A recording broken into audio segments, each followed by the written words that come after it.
Olá, eu sou o pastor Estevão, atuo como gestor de projetos de tradução da Bíblia. Estamos aqui em Curitiba como missionários apoiando o trabalho de tradução da Bíblia para Libras. E eu sou a Glória, sou pedagoga e sou facilitadora do processo de tradução da Bíblia para Libras também. E estamos aqui em Curitiba também apoiando a plantação da Igreja Cristã Evangélica. Vamos juntos?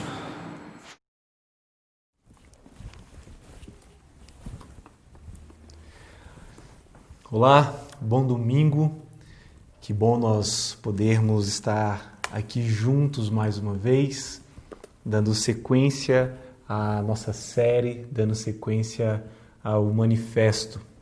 Nós já passamos durante esses primeiros domingos de julho, agora chegamos ao último domingo de julho, o 4º episódio do manifesto.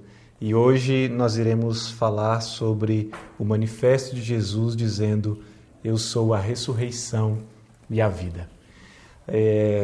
Nós, a princípio, terminaríamos hoje essa série, o manifesto, mas nós entendemos que devemos seguir com ela, finalizar os últimos 3 manifestos, as últimas 3 declarações de Cristo sobre si. Então, vamos junto, vem com a gente durante esse próximo mês, o mês de julho, mês de agosto, perdão, e se Deus quiser, nós seremos abençoados por meio dele, através dele, para o louvor dele. Obrigado a todos pelos comentários, obrigado por você deixar aqui, mandar um recado, uma mensagem. Que bom nós podermos caminhar juntos. Aos meus irmãos, amigos aqui da plantação, nosso grupo base da ICE Curitiba. Que o Senhor Deus ele te abençoe e te guarde durante esses dias. Que bom nós podermos caminhar juntos, nós entendermos o que Deus está fazendo e tem feito. Que dias incríveis nós tivemos, quinta, sexta e sábado, um tempo da nossa conferência online, uma experiência online, pessoas participando, pessoas juntos com a gente, convidados, recados e mensagens de todo o Brasil. Que bom! E se você está aqui hoje, pela primeira vez, acompanhando o nosso tempo de transmissão da plantação da ICE Curitiba, seja muito bem-vindo. Que privilégio. Eu quero te encorajar você agora, já deixar o seu bom dia ou escrever aí aqui no nosso chat ao lado ou abaixo, aí se você está assistindo pela TV, deixar um comentário depois sobre onde você está, se você é aqui de Curitiba, se você conhece alguém em Curitiba. Esse é o momento que eu quero te encorajar para você compartilhar essa mensagem, compartilhar esse link e de uma forma diferente, conectando, estabelecendo essa conexão, evangelizar, falar do amor de Deus por meio de Jesus Cristo para outras pessoas, tá bom? Faz isso e enquanto você faz isso, eu quero que você abra a sua Bíblia comigo no Evangelho de Jesus Cristo, de acordo com João, capítulo 11. E eu quero ler do versículo 17 até o versículo 27. Evangelho de Jesus, de acordo com João, Evangelho de Jesus, de acordo com a escrita de João, o capítulo 11 e verso 17. Mais uma vez, eu quero usar a Nova Almeida atualizada, essa versão que está se tornando aqui para nós muito, quase que oficial, né? Que bom a gente poder ter essa versão para a gente poder utilizar. Diz assim, João 11, 17 a 27. Quando Jesus chegou, encontrou Lázaro já sepultado havia 4 dias. Ora, Betânia ficava a mais ou menos 3 quilômetros de Jerusalém. Muitos dos judeus vieram visitar Marta e Maria, a fim de consolá-las por causa do irmão. Marta, quando soube que Jesus estava chegando, foi encontrar-se com ele. Maria, porém, ficou sentada em casa. Então Marta disse a Jesus: se o Senhor estivesse aqui, o meu irmão não teria morrido. Mas também sei que, mesmo agora, tudo o que o Senhor pedir a Deus, Ele concederá. Jesus disse a ela: o seu irmão há de ressurgir. Ao que Marta respondeu: eu sei que ele há de ressurgir na ressurreição, no último dia. Então Jesus declarou: eu sou a ressurreição e a vida. Quem crê em mim, ainda que morra, viverá. E todo o que vive e crê em mim não morrerá eternamente. Você crê nisto? Marta respondeu: sim, Senhor. Eu creio que o Senhor é o Cristo, o Filho de Deus, que devia vir ao mundo. Vamos orar? Obrigado, Senhor, pela música. Obrigado pela Tua palavra. Obrigado pela generosidade dos irmãos em contribuírem, em ofertar, em dizimar. Obrigado, Senhor, por tantas pessoas, patrocinadores, mantenedores que o Senhor tem levantado, Pai, para manter e alavancar essa plantação, a plantação da Igreja Cristã Evangélica de Curitiba. Pai, o texto foi lido e eu te peço, instrui-nos. Eu te peço, Senhor, conforta-nos, confronta-nos e norteia-nos para que possamos viver para o louvor da Tua glória. Eu oro com gratidão por Jesus, por tudo. Amém. Amém. Jesus, ele está mais uma vez se dirigindo a seus discípulos, ele está ensinando as pessoas que estão perto dele e as pessoas que estão de longe. Então ele está viajando também para poder encontrar-se com essas pessoas. O ministério de Jesus também é itinerante, é um ministério que ele vai pregar em vários locais, vai ensinar em vários lugares. Uma das famílias e uma das casas que recebia Jesus muito bem era a casa dessa família, desses amigos que Jesus tinha, a saber, Lázaro, Marta e Maria. Por algum motivo, Lázaro se encontra doente, ele era de Betânia e agora ele vem a morrer, ele vai falecer. Aquela mensagem da morte do seu amigo chega até Jesus e Jesus então entende o que aconteceu. De fato, o seu amigo está morto. Mas ele tinha ali então ainda alguma tarefa para poder resolver, alguma mensagem, um ensinamento para poder comunicar. E é fato que ele, na ótica humana, na visão natural, ele demora para chegar. As pessoas estão chorando, estão chorosas, estão tristes. O texto que nós lemos diz que Lázaro já havia sido sepultado há pelo menos 4 dias. Jesus ele demora ainda para chegar esses dias ali na cidade onde Lázaro havia sido sepultado. E as pessoas estão vindo de vários lugares, sobretudo os judeus, para poder estar com a família, para poder consolar. Há um velório acontecendo. Marta está triste, Maria está triste, os judeus estão ali para poder, de alguma maneira, consolar e confortar aqueles corações. Eu não vou aqui entrar nas minúcias de todo o capítulo 11 ou de todos os versículos, mas a partir do versículo 17 nós vemos isso. Lázaro ele estava morto, ele estava sepultado, ele estava enterrado. O seu corpo natural, terreno, havia padecido, havia falecido. A cidade que Jesus estava, depois de 2 dias de viagem, 4 dias o seu amigo já sepultado, e ele ainda então ele sai de Jerusalém e vai a Betânia. E essa distância dessas cidades era de mais ou menos 3 quilômetros.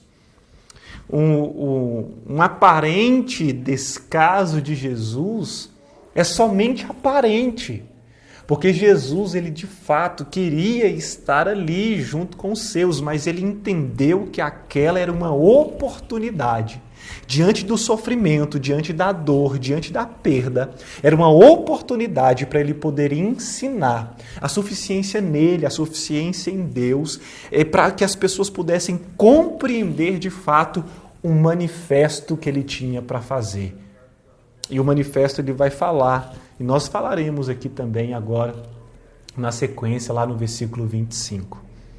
No versículo 19 nós encontramos, olha, muitos dos judeus vieram visitar Marta e Maria a fim de consolá-las por causa do seu irmão.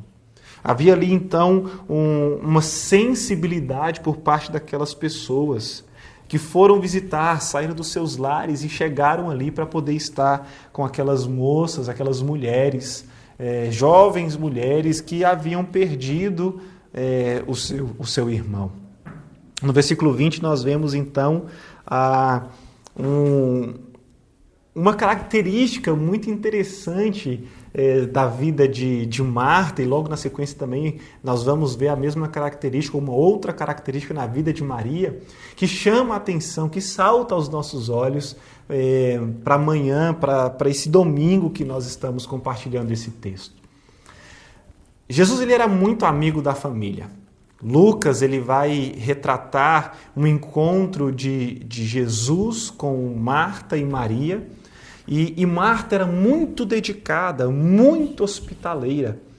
De fato, sim, ela confunde a prioridade, ela muda a ordem da importância, ela torna aquilo que é secundário como primário, quando ela vai cuidar dos serviços da casa, ao invés de estar ali junto, próximo, perto de Jesus, ouvindo os seus ensinamentos. Era parte do seu temperamento, era parte das suas características enquanto pessoa. Maria está ali mais ouvinte, mais dedicada a ouvir os ensinamentos do Mestre. Jesus ele tinha um amor muito grande por aquela família. Era uma família, ou era um local que era a casa dele. Era um local que ele podia descansar em paz. E agora a dor naquela família. A dor, a perda naquele lar, naquela casa.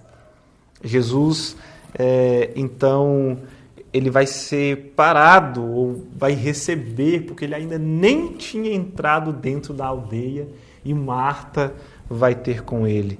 Versículo 20. Marta, quando soube que Jesus estava chegando, Jesus não havia chegado, foi encontrar-se com ele. Maria, porém, ficou sentada em casa. Versículo 21. Então Marta disse a Jesus: se o Senhor estivesse aqui, o meu irmão não teria morrido. Marta, mais uma vez, ela vai mostrar um pouco da sua humanidade, de fato, de quem ela é. Porque naquela primeira, que mencionei há pouco, naquela primeira ocasião, nessa primeira retratação aqui, desse retrato desse relacionamento de Jesus com aquela família, nós vemos que Marta ela se irrita e transforma aquele serviço de casa que é prazeroso para ela em algo ruim. Porque ela não entendeu o que era primordial na sua vida. Ela deixa que o dar a glória para Deus, o estar com Deus, seja secundário. E quando você torna aquilo que é primário, primordial em secundário, tudo que você faz, você pode colocar a perder. Porque ela até gostava de estar ali, fazendo aquelas coisas, como hospitaleira que ela era. A hospitalidade, de fato, é um dom e devemos fazer isso com todo carinho, com todo zelo. Mas agora Marta não está fazendo isso mais com amor e carinho. E ela questiona Jesus naquele momento, bem como ela questiona agora. Marta, ela vai dizer, olha, o Senhor demorou. O Senhor está demorando. Aquilo que o Senhor fez, isso que o Senhor fez não se faz. A Marta, ela vai ali naquela pergunta, ou na verdade naquela afirmação, ela vai ter a sua fé questionada. Porque a sua fé, teologicamente falando, era muito boa. E nós vemos aqui na resposta dela no texto que li. A resposta teológica dela é muito boa. Só que a resposta de Jesus para aquele diálogo, não resposta por causa de uma pergunta, mas a manifestação, o manifesto de Jesus para aquele diálogo, também foi muito teológico e muito verdadeiro. Veja o versículo 22.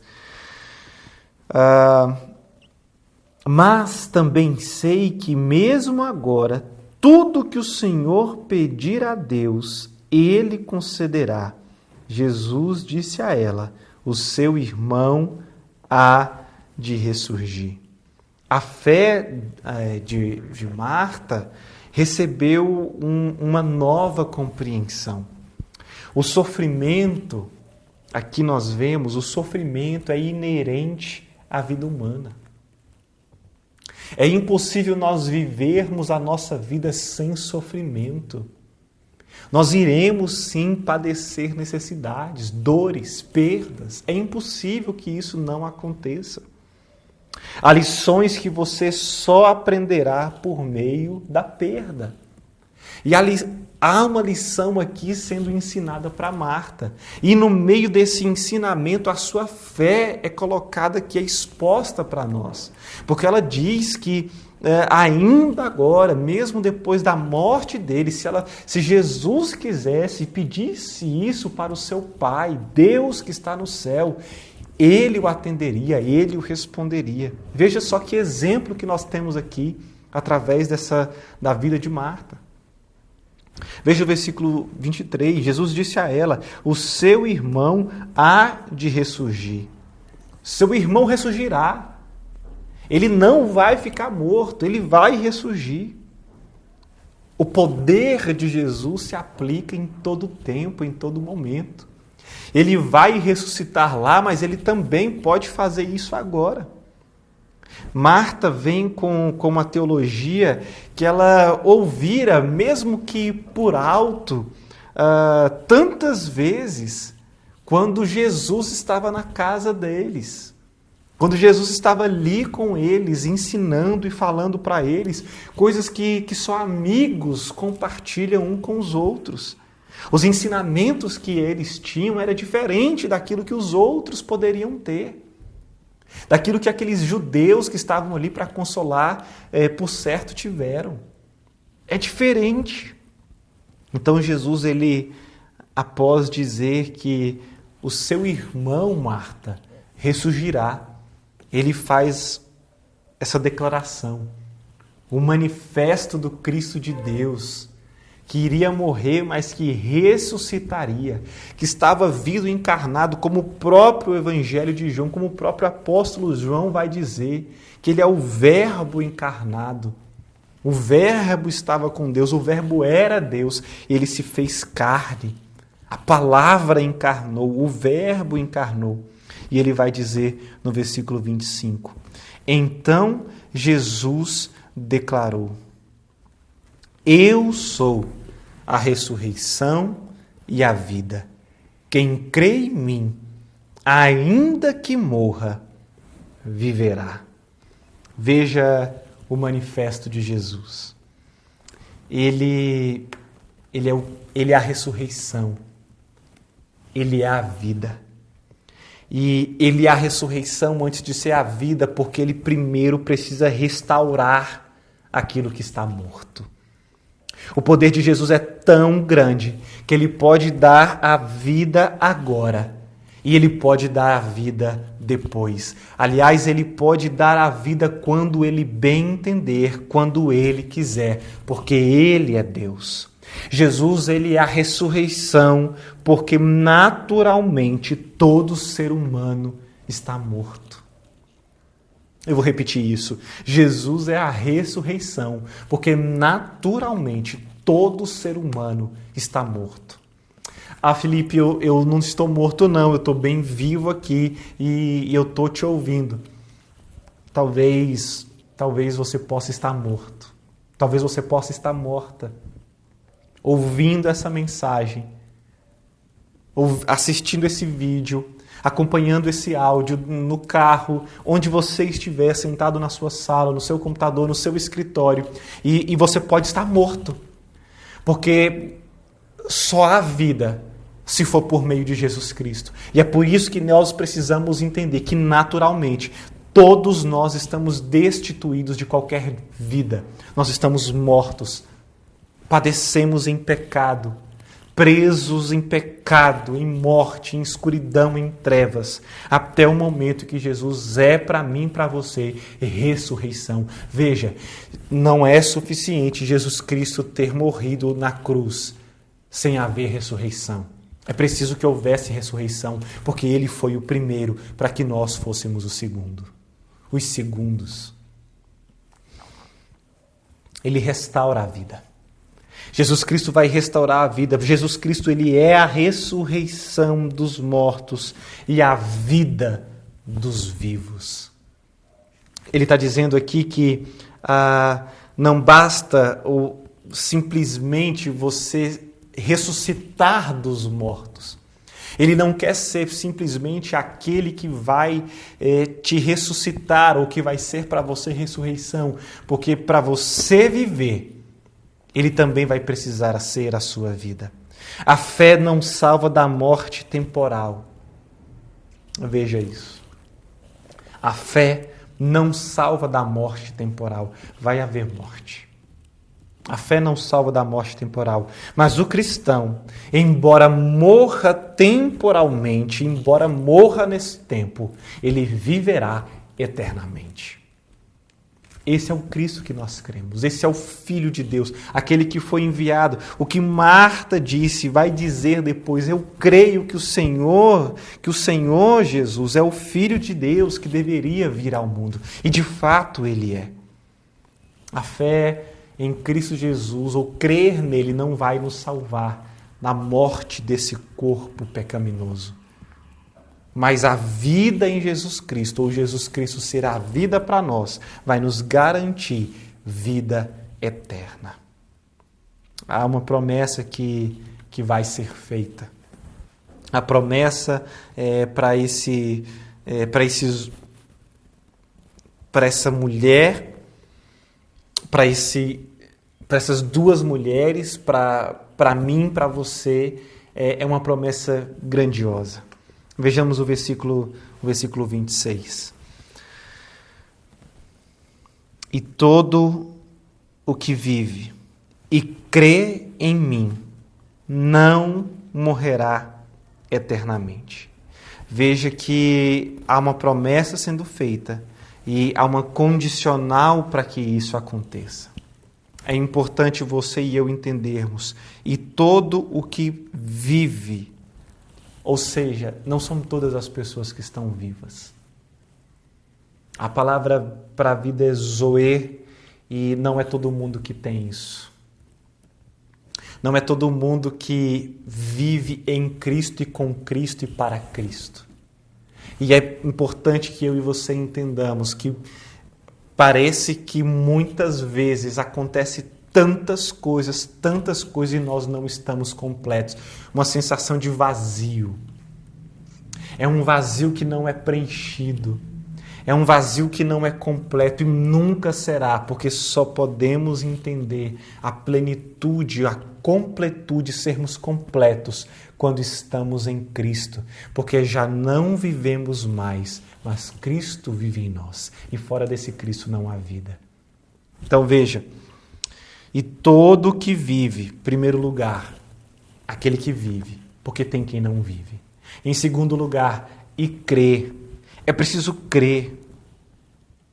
É preciso crer no Senhor Jesus Cristo. É preciso você acreditar com o seu coração e confessar com a sua boca, como Marta vai fazer, como Marta de fato fez. Eu creio que o Senhor é o Cristo de Deus, o Filho de Deus, que deveria vir ao mundo. Ela creu com o seu coração e confessou com a boca. Havia salvação ali naquele lugar. É preciso crer em Jesus Cristo. Não simplesmente um Jesus que salva, mas um Jesus que é Senhor da sua vida. Não simplesmente um Jesus que te transporta da morte para a vida, mas um Jesus que governa a sua vida.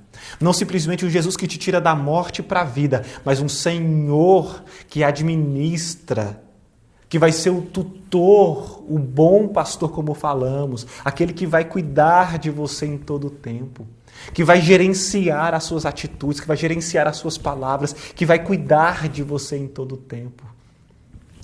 É preciso crer nesse Jesus Cristo. O versículo 27 diz: Marta respondeu: Sim, Senhor, eu creio que o Senhor é o Cristo, o Filho de Deus, que devia vir ao mundo. A resposta para Marta é uma. E Marta ela vai declarar para aquelas pessoas: olha, veja, entenda isso. O Senhor de fato é aquele que é o Filho de Deus. Nós não lemos e talvez não irei aprofundar e esgotar o capítulo 11, mas a sequência é muito importante também para nós entendermos esse manifesto de Cristo dizendo que Ele é a ressurreição e a vida. Jesus, Ele ainda não entrou, as pessoas não entrou naquela vila, as pessoas vão dizer para Maria que Jesus está chegando. Maria, então, apressadamente, de pronto, ela sai ao encontro de Jesus e ela fala. O discurso de Maria é o mesmo que o discurso de Marta. Se o Senhor tivesse aqui, o nosso irmão não teria morrido. Se o Senhor estivesse aqui, o meu irmão não teria morrido. A resposta de Jesus para aquela afirmação de Marta foi uma resposta teológica. Eu sou a ressurreição e a vida. Mas a resposta para Maria foi outra. Porque quando Maria diz aquilo, há uma comoção geral. Todas aquelas pessoas que estão próximas ali, perto, que ouvem aquilo, elas ficam comovidas, elas ficam profundamente sentidas. Então, vem o menor versículo da Bíblia, mas um versículo extremamente impactante. Jesus chorou. E agora eu não vou entrar se o menor é esse ou disse Jó, mas depois a gente discute sobre isso. Mas Jesus chorou. Que lindo é observar a multiforme graça de Deus sendo aplicada ali para aquela família tão chegada de irmãos, amigos chegados. Com uma, ele dá uma resposta de fato a mudar a sua compreensão de fé. Para outra, ele simplesmente chora. Que incrível. A primeira pergunta que eu quero te fazer neste domingo, esse dia que você estiver vendo essa mensagem. Como a declaração de que Jesus é a vida te encoraja a viver nesses tempos ou nesse tempo tão difícil de pandemia? Como essa declaração, como esse manifesto de Jesus dizendo: eu sou a ressurreição, eu sou a vida, como isso impacta a sua vida, como isso te encoraja a você viver para esses dias? Reclamando, murmurando, questionando ou confiando, aguardando, tendo a convicção e a certeza de que Jesus tem poder agora, mas Ele tem poder para o futuro. E aí? Como você tem sido encorajado? Como você foi encorajado agora? E eu quero te influenciar agora, quero liderar, quero te mover o seu pensamento para você passar os próximos minutos, horas, dias com esse manifesto na sua mente, no seu coração. Eu sou a ressurreição e a vida. Como isso te encoraja a viver? Como isso te leva a viver os seus dias? Como o Evangelho, como o manifesto de Cristo vai impactar essa cidade através da sua vida? Nós precisamos fugir dos polos e buscar o equilíbrio. Viver encorajadamente, não por palavras de persuasão de pessoas que podem falhar como eu, mas viver encorajados pela manifestação, o manifesto do próprio Cristo. Eu sou a ressurreição, ou seja, eu transporto você da morte e dou vida para você poder viver. Você não vive por si, mas vive por mim. É o Senhor Jesus quem está dizendo isso. E eu também, além de ser a ressurreição, eu também sou a vida pela qual você pode viver. Que incrível isso! Em segundo lugar, eu quero fazer uma segunda aplicação, fazer uma segunda pergunta. A que tipo de ressurreição Jesus se refere nesse texto? A que tipo de ressurreição? É simplesmente a natural? Porque a ressurreição natural aconteceu para Lázaro. Isso talvez ou pode não acontecer para você. Jesus ele pode curar sim. Jesus ele pode ressuscitar hoje sim. Nós cremos que Jesus pode ressuscitar hoje porque a Ele pertence todo o poder. Mas é fato que Jesus não está ressuscitando hoje em todos os lugares e não há pessoas que têm esses dons para ressuscitar a qualquer momento quando elas bem entendem. Porque o poder da ressurreição ou o ser a ressurreição é de Cristo, é de Jesus. Mas a que tipo de ressurreição Jesus então se refere nesse texto? Se não também, e principalmente a espiritual. Porque há aqui uma declaração teológica, um diálogo, uma conversa teológica sobre a doutrina das últimas coisas, os últimos dias. E que dias são esses que nós estamos vivendo? Se não dias de extrema necessidade de entender que Jesus está voltando. Meus irmãos, Jesus está voltando. É preciso que nós tenhamos a convicção da nossa vida eterna. E se você ainda não tem a convicção da sua vida eterna, é preciso que você confesse com a sua boca. Se você ainda não fez isso, se você creu no seu coração, mas ainda não confessou isso publicamente, que você pode fazer isso, eu recomendo que você faça. Aqui conosco, mandando um e-mail, uma mensagem, um comentário. Mas é preciso que você faça isso. Aquele que crê com o coração e confessar com a sua boca, este será salvo, será ressuscitado dos mortos e viverá eternamente. Por último, como isso te traz esperança? Como saber que uma vida espiritual eterna traz esperança para você? Como saber que existe essa vida espiritual eterna? Como isso traz esperança?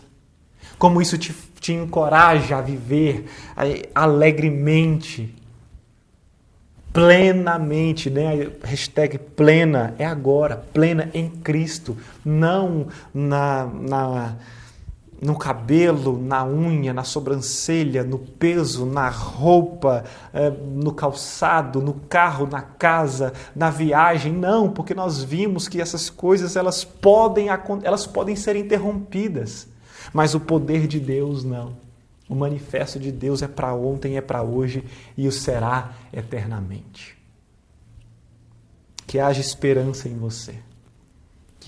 Que o manifesto da ressurreição que Cristo é, da vida que Ele é e dá para os seus, possa trazer para você uma sensação, uma convicção de paz, uma convicção de que dias melhores estão por vir.